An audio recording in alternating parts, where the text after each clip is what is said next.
Good evening, and thank you for joining us on the program Capital Market. I'm Temple Ashaju. Well, the just concluded week was activity-packed, from the listing of Greenwich Alpha ETF on the NSE to the visit of the Nigerian Insurance Association to the stock exchange in order to solicit the support of the local boss towards the sectoral recapitalization exercise, and of course, the second quarter Capital Market Committee meeting, which ended yesterday, and of course, we'll be taking the center stage on the show this evening. On this show this evening, we'll bring you up to speed with all of these developments and let you know how it affects your investment decision. But first, what's on the news box for investors? We've got UBA, Tier 1 lender, United Bank for Africa, set to release its first half 2019 results to the investing public as the bank notifies the stock exchange of the board's approval for the unaudited financial statement. In a notice filed on Friday, UBA notes that the directors have also approved the payment of an interim dividend to its investors, the shareholders. According to the statements, the bank awaits the approval of the central bank to file reports for the period ended June the 30th, 2019, to the Nigerian Stock Exchange. Meanwhile, Stanbic IBTC, in a related development, is of course, giving some kind of rewards to investors. They're paying some dividends on the two of the exchange-traded funds listed on the Nigerian Stock Exchange. The ETFs include Stanbic IBTC Pension ETF 40 and Stanbic IBTC ETF 30. While the investors of Stanbic IBTC Pension ETF 40 will be rewarded with 3 Naira 38 kobo for the first half of the year, holders of Stanbic IBTC ETF 30 will receive 2 Naira 36 kobo for the same period. The investors have up till Monday, the 26th of August, to qualify for the dividend. And still with exchange-traded products, the Nigerian Stock Exchange this week admitted the 10th of such funds in the listing of 100 million units of Greenwich Alpha ETF listed at 100 Naira per unit on the trading floor of the Nigerian Stock Exchange. We held a chat with the managing director of the assets management firm, Mr. Dayo Obisa, who tells us the essence of this equity-backed security, which of course tracks the NSE 30 sector.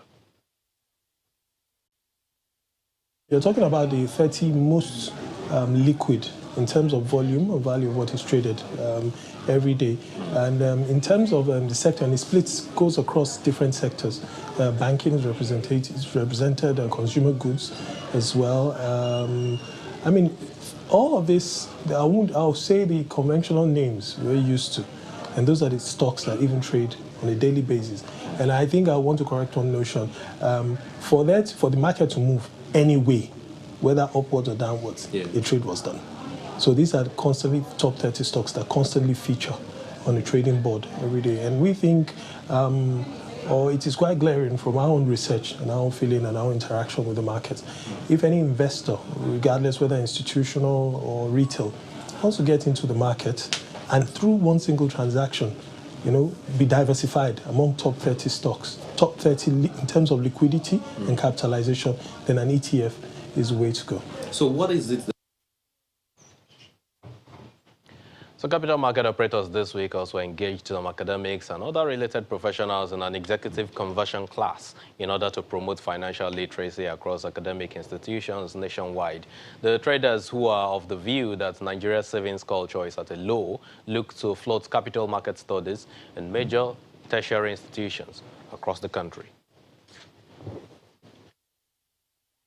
Most of the universities do not have this program as part of their curricula, and we have been discussing with them, trying to have linkage program with them so that they can also, before the students get out of the universities and come into the open market, into the field, it is good for them to be able to have the benefit of deep securities and investment knowledge while they are in the universities. Not only to just come out and then they are groping in the dark, they don't even have the basic fundamentals. So that while they are in the universities, they get the fundamentals, and then when they now come out, they come and do the professional certification examination, and then they are ready to go as traders, as dealers, as capital market professionals. Now, the lecturers that will be taking them these studies, like I said earlier, most of them have been around the institute. The lecturers that will be around them, it is good for them to also have the practical knowledge of what they are teaching theoretically. And that is the essence of this, to bring them into the practice, like during this executive conversion program, to bring them in, teach them the practical aspects, so that when they are teaching the students, they will be able to relate and have a balanced studies approach for the students. Okay, so the second quarter Capital Market Committee meeting held this week in Lagos, and quite a number of resolutions were reached between regulators and the various subcommittees that submitted their findings or roadmaps at the sessions. Giving insights now into some of those decisions that were taken at the sessions is the Divisional Head, Economic Research and Policy Management at the Securities and Exchange Commission, Mr. Afolabi Olowo-Okere. Good evening. Good evening, sir. Thanks a great deal for joining us on the show. Thanks. So let's hit the ground running. I mean, we had Q1 2019 meeting. What were some of the resolutions that was expected to have been implemented before Q2? Okay, once again, thank you for having me. At the Q1 CMC committee meeting, we had quite a number of resolutions, as you said. One of it was the commodity work. You know, we are doing a lot of things around commodity roadmap. We understand that in these markets, I mean, our economy, for instance, we need to do a lot of around commodity. Agriculture is a big thing here. Yeah. So the commodity committee was supposed to do a lot of work here in terms of implementation and in trying to see how much of that we can move forward in the area of commodity. Another aspect is this aspect of the impasse between FIRS and the NIPOS in terms of the collection of stamp duty. Yeah. So the committee was a karmic issue, but it was always discussed at the CMC. We had to give them a lot of things to do in terms of how do you resolve that issue between the two institutions so that we know where the money will actually have to go to. We also have work around the e-dividend committee, right, as well as the multiple subscription committee. The multiple subscription committee has to do with regularization of those people that bought shares in multiple names, and we're trying to see how to regularize those names. That will be around for some time, but one of the things that was done at that time was to say, if stockbrokers as well as registrars are regularizing this account, they should also come up with the numbers, the figures of the people whose account have been regularized. Right. And maybe later when we are speaking about those figures, we'll see that there are quite a number of achievements. So all of these initiatives actually were discussed at the Q1 meeting? Yes. And in Q2, what did we get? Did we get some kind of updates? Definitely. So there will always be updates. Okay. For instance, on the regularization of multiple accounts. Yeah. As we understand, the multiple account is a major issue in Nigeria. We are trying to solve the unclaimed dividend issue. And before we can solve unclaimed dividend, people must claim those shares. Yeah. So there are quite a number of shares that people have not claimed. So one issue is how do you allow people to then come together and regularize those shares? So yesterday, 2 days ago, when we had updates, we saw that about 3.4 billion units of accounts have been regularized. It's billion? Yes, billion. Accounts? Accounts, yeah. Shares. Okay. In terms of units. When you look at that, that's a lot of shares.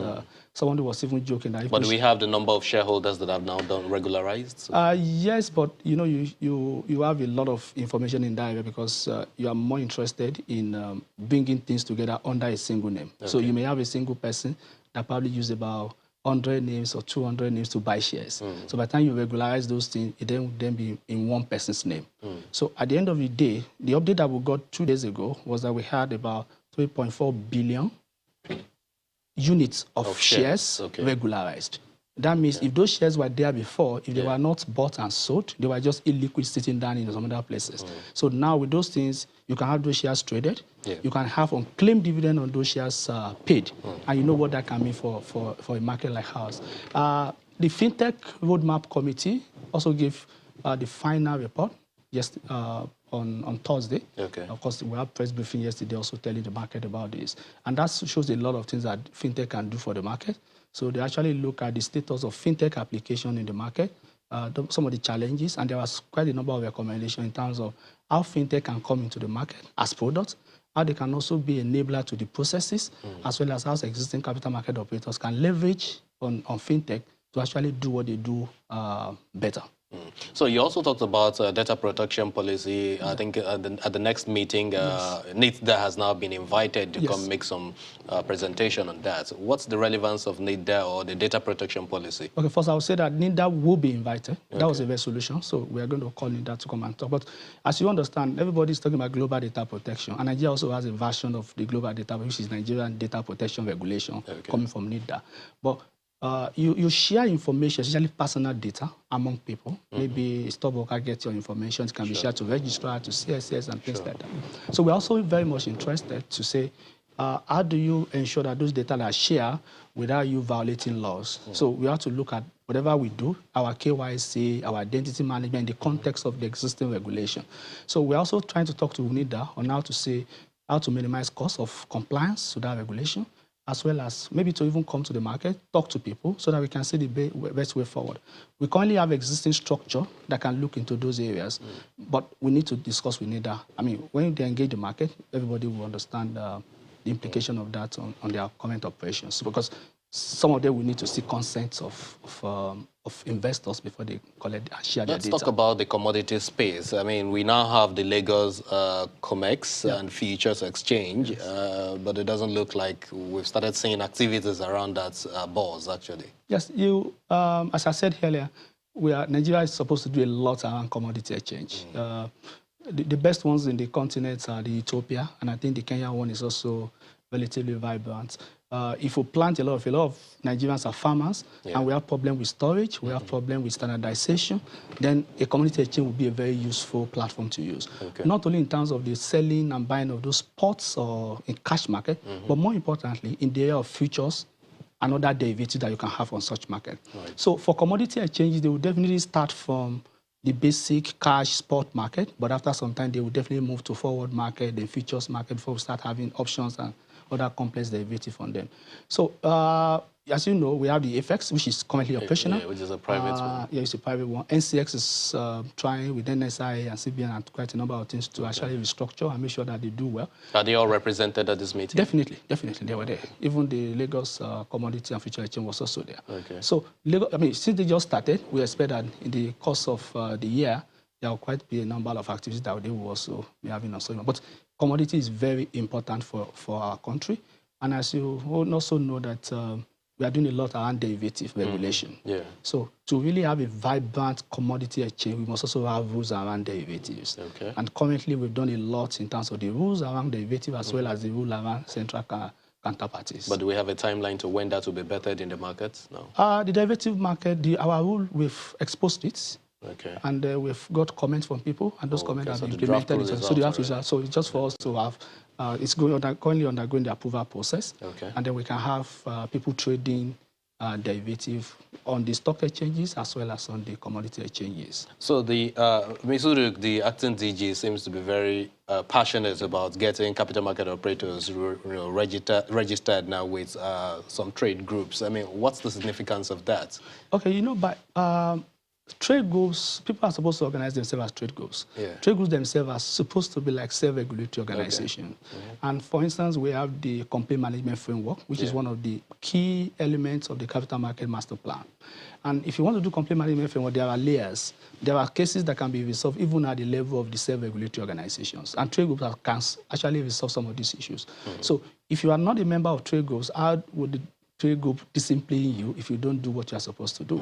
So the first thing was that about 2 CMC ago, trade groups were asked that all of them should register with the commission. And all of them are now registered with the commission. Then the next thing is that once trade groups are registered, capital market operators must register with their respective trade groups so that they can be under the umbrella. And what we are now saying is that if you are not registered with a trade group, we may not really entertain some of your applications. And these groups will be the Association of Issuing Houses of Nigeria Capital Markets, Chartered Institutes of Stock OIC. And the Probate registry is also very significant in the scheme of things here. That of Lagos has been consummated. You're looking forward to expansion.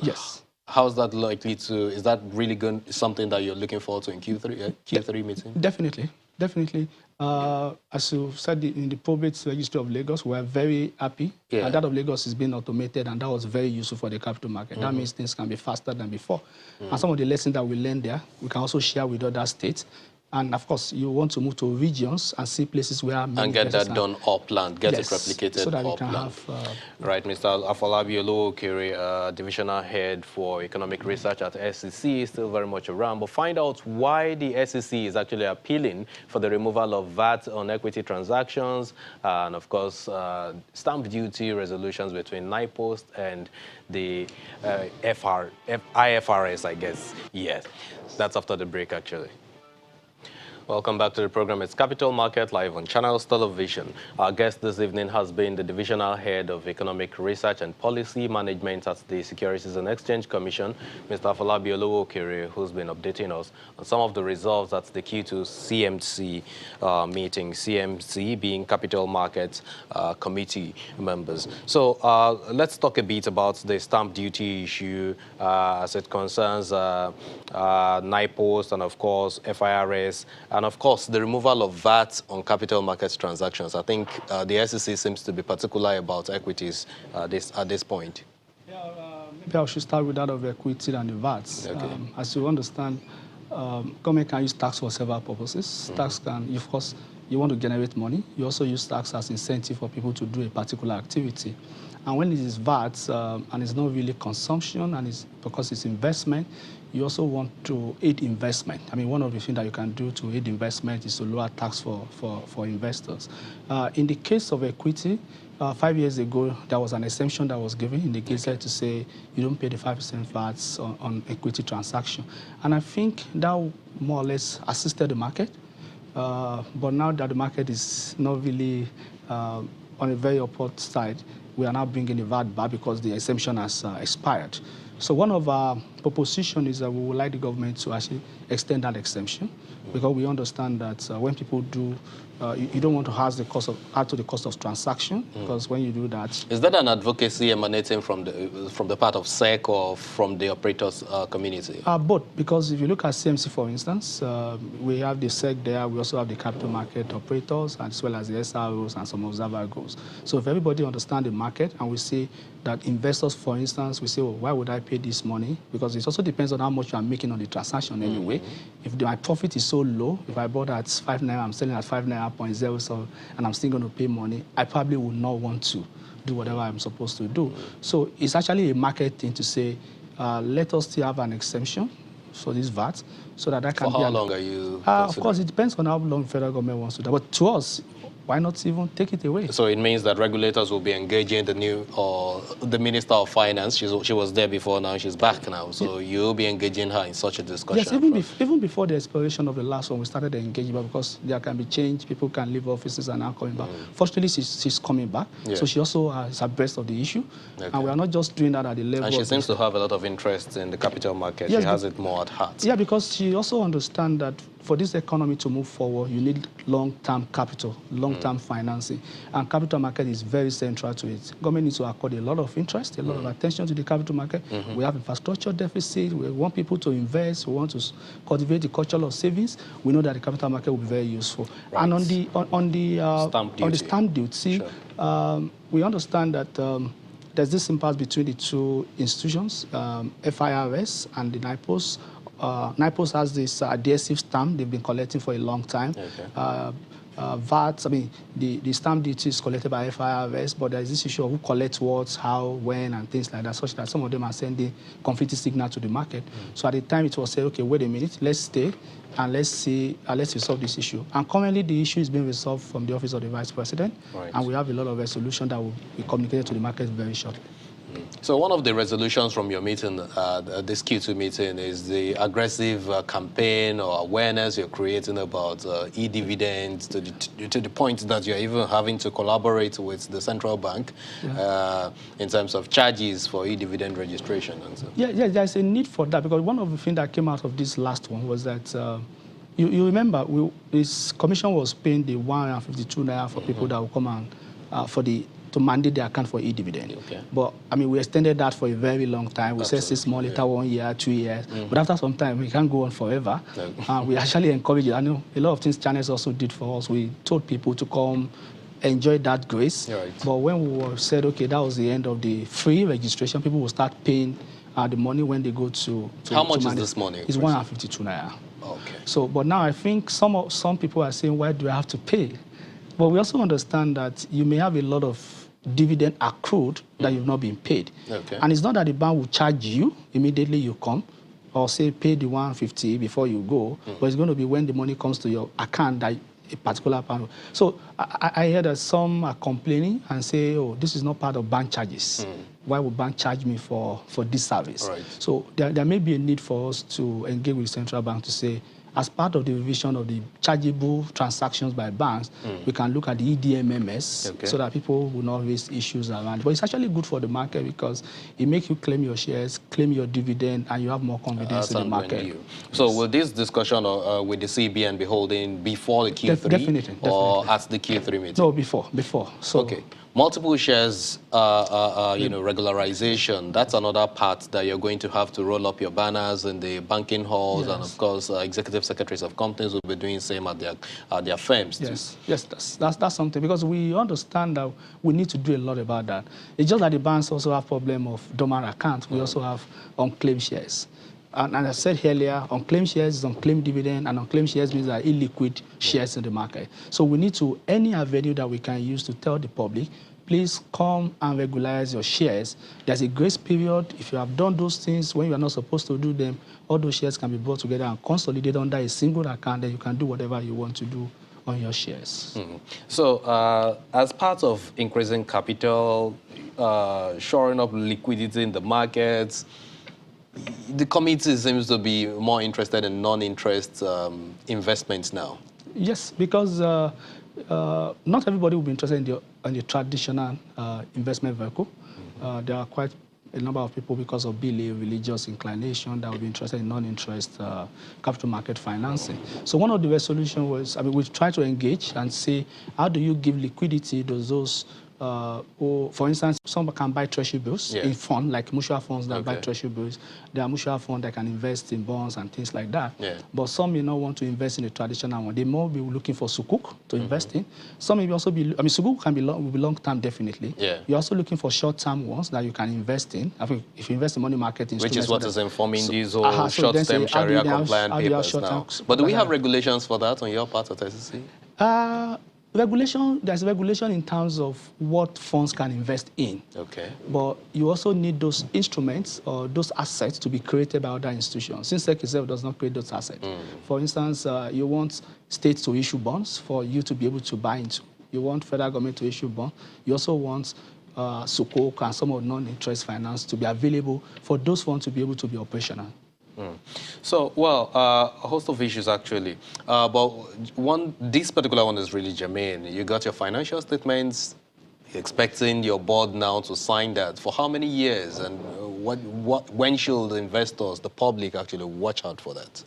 I think I like the fact you say public, not investor, because because we don't have investors. Into SEC, right?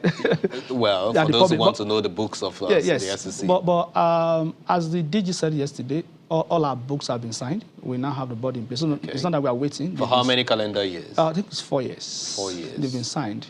And now, in the next few weeks, when I say few weeks, by next month, people should be able to see the account of, as she said yesterday, they should be able to see our accounts on the internet, on our website. Your Q3 meeting comes up when? It's coming up in November. November. Usually mid-November. Oh, okay. And all of these issues, again, will be harmonized, and then we'll consummate on some, float some again, right? Definitely, and there will be updates on the one that have been given to committees to work on. Thank you so much for this insight, Mr. Afolabi Olowokere, Divisional Head for Economic Research and Policy at the Securities and Exchange Commission. Such a great opportunity to have you here. We appreciate it. Thank you. Well, next week, watch out for Bankers Committee meeting, which holds on Monday here in Lagos, 26th of August. And that's it on the program this evening. Thank you for watching. Thanks for being a major part of it. I'm Temple Ashaju. I'll see you next time. Bye for now.